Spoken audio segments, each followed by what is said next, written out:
د الحاد دویم تقسیم کې تاسو دوه قسمونه ذکر کړي وو، یو الحاد علمی او یو الحاد ساینسی.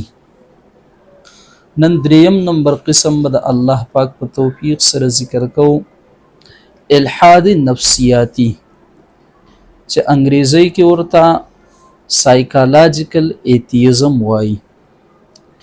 الحاد نفسیاتی څه ته وایي؟ نو دا هغه الحاد دی، دا هغه نظریه ده چې د خدای د وجود نه انکار په سبب او وجه د دې خبرې سره کوي چې دا مذهب او د خدای پاک وجود د نفسیاتو پیداوار دی. دا خلق وی یو وخت داسې و چې ساینسي ترقی لا نه وراغلی، نو انسان به د دنیا دا مختلف حالات لیدل، کله به طوفانونه راتلل، کله به تیز بارانونه کیدل، یا داسې نور دا قدرتی آفات زلزلې به راتلې.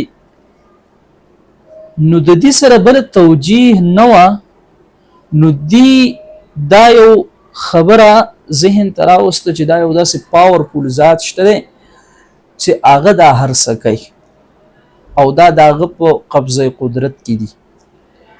نو دی د خدای پاک تصور چې دی نو هغه پیدا کو، نو دا د هغه یری د ختمولو دپاره، د امید پیدا کېدو دپاره او نفس ته د سکون میلاوېدو دپاره په یو وخت کې ایجاد کړی شوی نظریه و د خدای پاک ته وجود ده. بیا ورو ترقی کېده، مذهب جوړ شو، او اوس چې کوم مذهب یا د خدای تصور موږ ته میلاویږي نو دا هغه د نفسیاتو سوا نتیجه وه.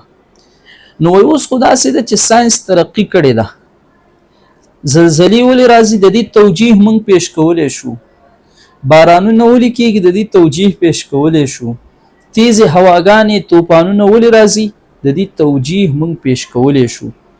نو چې په ساینسي طریقه باندې د دې هغه جوابات وکړی شو، نو اوس موږ لره د دې دپاره د خدای د وجود منلو څه ضرورت نشته دی. نو چې دغه طریقه او دغه دلایل ذکر کوي چې دا مذهب او د خدای پاک وجود دا د نفس او د نفسیاتو پیداوار ګڼي، نو دې ته الحاد نفسیاتی ویلی شي. څلورم نمبر دی الحاد فلسفي، فلاسفیکل ایتیزم. هغه الحاد چې هغه بناوي په فلسفیانه تصوراتو او فلسفیانه دلایلو باندې، نو هغې ته ویلی کېږي الحاد فلسفي. یعنی هغه ملحد چې هغه د خدای د وجود نه د انکار کولو دپاره هغه فلسفیانه طریقه کار اختیاروي او د دوو امورو د مذهب په منځ کې تضاد او ټکراو خي، او دی وایي چې د مذهب دا مقدمه د پلانکۍ مقدمې سره ټکراو خوري او د دې په منځ کې تضاد دی او دا غیر معقول ده. داسې قسم وجوهات او اسباب په بنا باندې چې کوم سړی د خدای د وجود نه انکار وکړي نو دې ته الحادي فلسفي ویلی کېږي، فلاسفیکل ایتیزم ورته ویلی کېږي.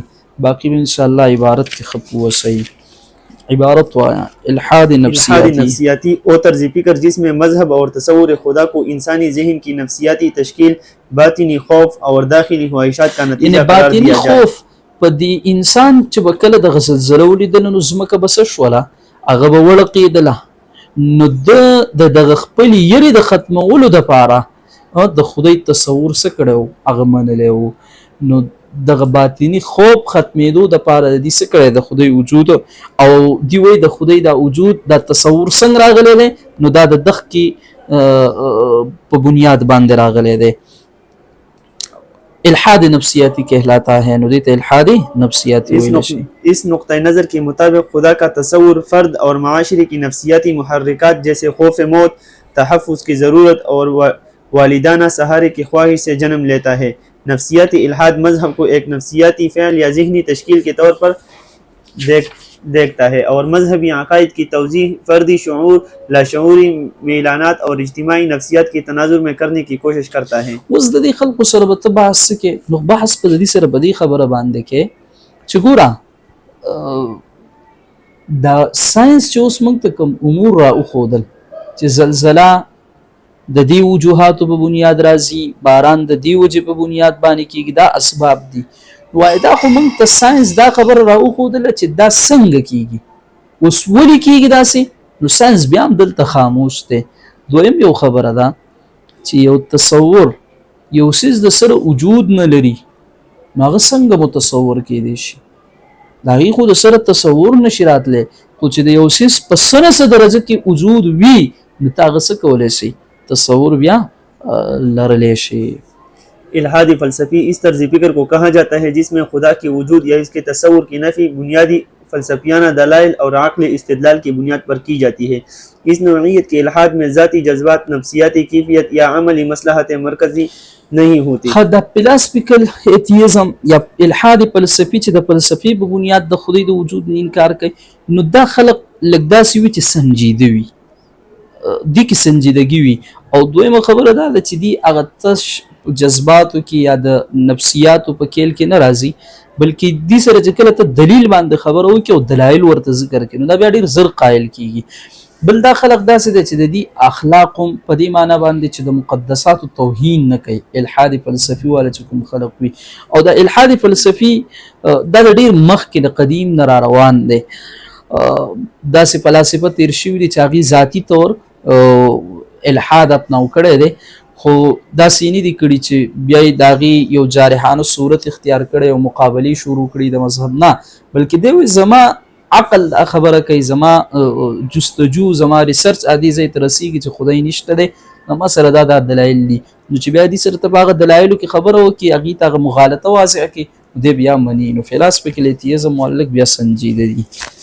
इल्हादी फ़लसफ़ी का बुनियादी नुक्ता ये है कि खुदा की वजूद या मजहबी तसव्वुरात में मंतकी तजाद, गैर ज़रूरी मफरूज़ात या आक़ली कमज़ोरियाँ पाई जाती है, लिहाजा आक़ली व फ़लसफ़ियाना नुक्ता नज़र से इन्हें कबूल करना मुमकिन नहीं. इस तर्ज़ फ़िक्र में फ़लसफ़ियाना मुबाहिस, इस्तिदलाली उसूल और मंतिकी तज्ज़िये को बुनियाद बनाया जाता है, जिसके नतीजे में मजहबी या मावराई तशरीहात को आक़ली तौर पर कमज़ोर या गैर मुताल्लिक़ समझा जाता है.